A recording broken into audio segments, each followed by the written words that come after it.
What's up, Quarter Pounders? Welcome back to my channel. My name's Wave Potter, and today I have a request from one of my awesome patrons, Faye. Thank you so much, Faye. Now, this is another Yoyoka cover. This is what I would refer to as classic Yoyoka. This is from 2020, I think July of 2020. It's a Led Zeppelin cover, Heartbreaker. Just an all-around classic song, so I'm excited to see this. Again, this is a patron request. If you'd like your own requests, you can always join my Patreon or visit my website linked below and get requests from me that way. And just to let you know, my website now does translate into different languages, including Japanese, so it can hopefully make it easier for more of my audience to be able to access my website if they want to. That said, if you're excited to see this, pound that like button, subscribe, and ring that buddy bell. And if this is your first time here, I started playing drums when I was 2 years old. I went on to become a multi-instrumentalist and play in many bands. And now I like to make one-man band covers and watch other musicians play music, react, analyze, and break it down. Break it down.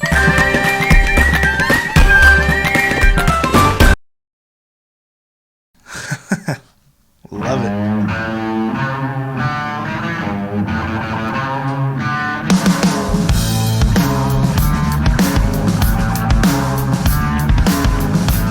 Oh, that just total boss move. Does John Bonham do that in the original?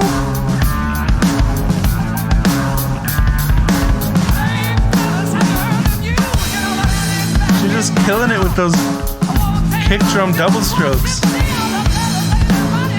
Which a lot of you probably know, that's probably my favorite thing about her drumming, is her headless bass drum triplets or kick triplets or double strokes on the kick, when she can just one fluid motion using, there's a few different techniques drummers use for that, and she demonstrated the slide technique in that tutorial video she did about it a while back that I made a goofy video about. It just blows me away how well she can play that. I gotta start this over. And again, this was over a year and a half ago.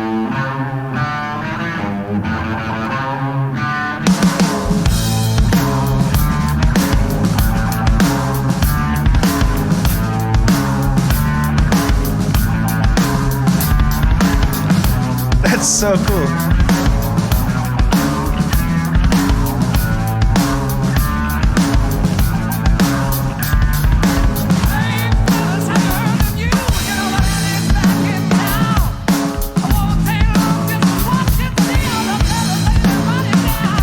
Just so effortless.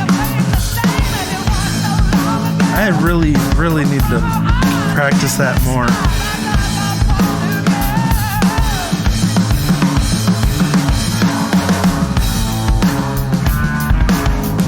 Perfect execution.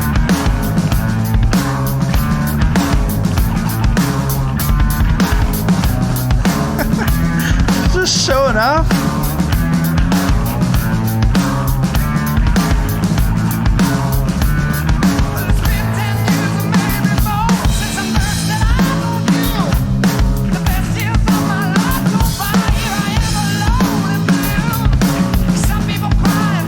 One thing I noticed, and you'll probably know this because of that 9 snares comparison video she did, but she's kind of a snare connoisseur. When she was at my house, I only have 2 snare drums, one on each kit. She was using my maple snare, and she was just so in tune with the drum kit. She was making tiny little adjustments on all the different lugs, getting it tuned exactly to what she wanted it to sound like. So she puts a lot more thought than I do into the tone of each drum. And I think she might get that from Akifumi. He went in my drum booth and he played them for a while, and he said he liked the way that my toms were tuned. That was a huge compliment. They're kind of just tuned to the sweet spot of each drum, which most drums, they have a sweet spot where it's the perfect pitch, the perfect tune for that drum to really sound its best. Yoyoka is good at finding that sweet spot for each drum.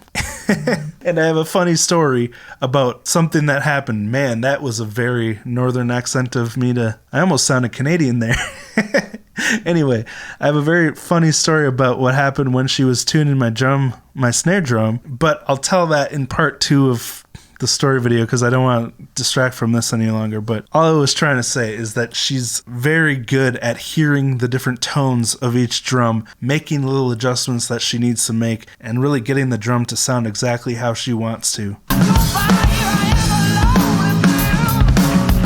just love how her snare sounds beefy and it rings out. You can hear the metal in the snare.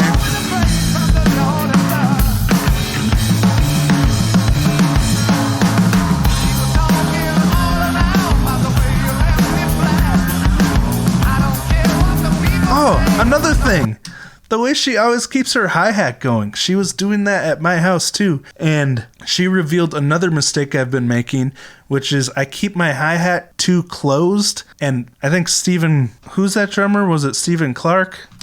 I bet you are a good drummer. Yes, Stephen Clark was talking about how a lot of drummers make the mistake of having their hi-hat too close together so they can't use it to its full potential. And I have definitely made that mistake because one of the first things she did when she sat behind my kit was open up the hi-hat so it had more of a gap, because it seems like she keeps time with her hi-hat. To really help with the spacing of all the other drums that she's hitting with her hands and the kick and everything. And I love how she keeps it going even when she's playing the ride here. That takes a lot of practice, and it's something that she's really ingrained into her drumming style that is hard for me to do. That's really cool.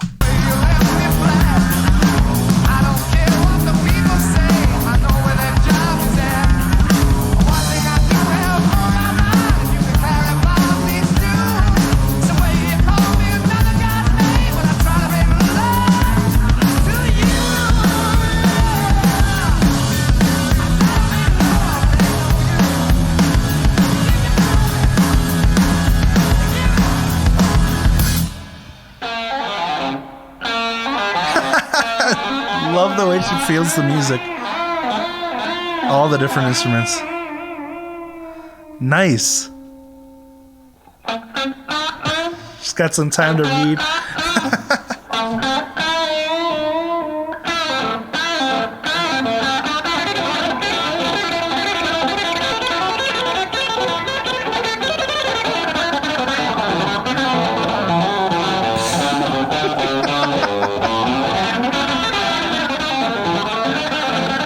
That's really cool.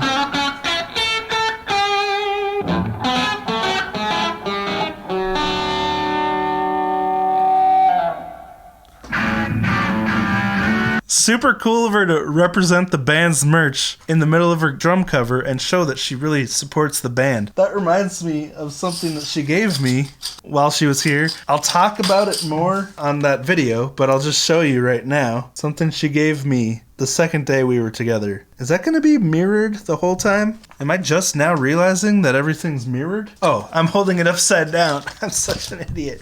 Okay.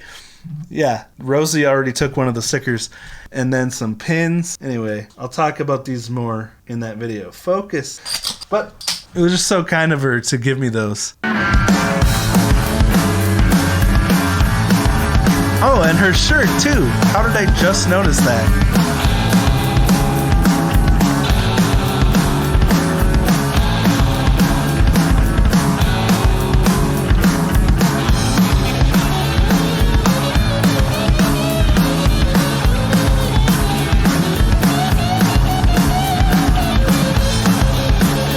Love how this beat is swingier than the rest of the song.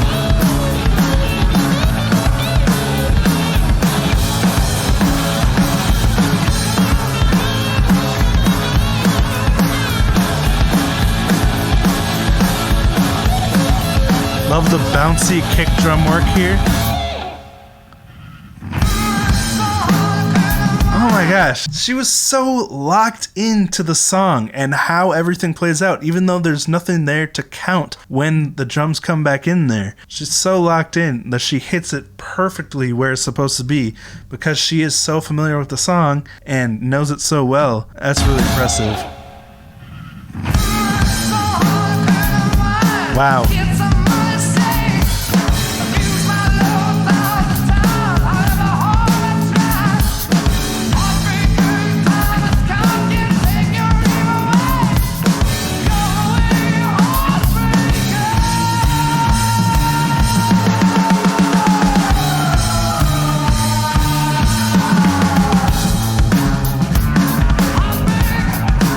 Nice.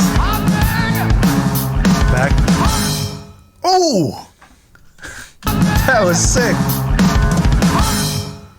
Very interesting. So here she was using the double kick to do those quadruplets at the end, but something I noticed while she was here is she really didn't use the double kick to play quadruplets. She was using the single kick with one foot, doing her double strokes that she's so good at in the middle of her quadruplets. And that's such a high skill level drummer thing to do. I really appreciated that.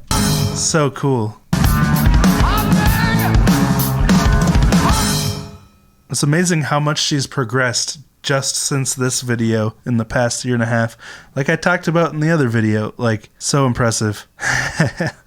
All right. Well, thank you so much, Faye, for making this request. Thank you to all of my patrons for helping me to keep making these videos. Again, if you'd like your own requests, you can always join my Patreon or visit my website below. And if you enjoyed this video, don't forget to pound like, subscribe, and ring that buddy bell. I will be having more content from my studio session with Yoyoka coming out at some point. Also, I apologize. Some people were on me about my pronunciation of Yoyoka. Yes, I know the correct pronunciation, but with my Minnesotan accent or Wisconsin accent, when I'm not thinking about it, that's just what comes out, so I'm very sorry about that. But I just get too excited to think about pronunciation.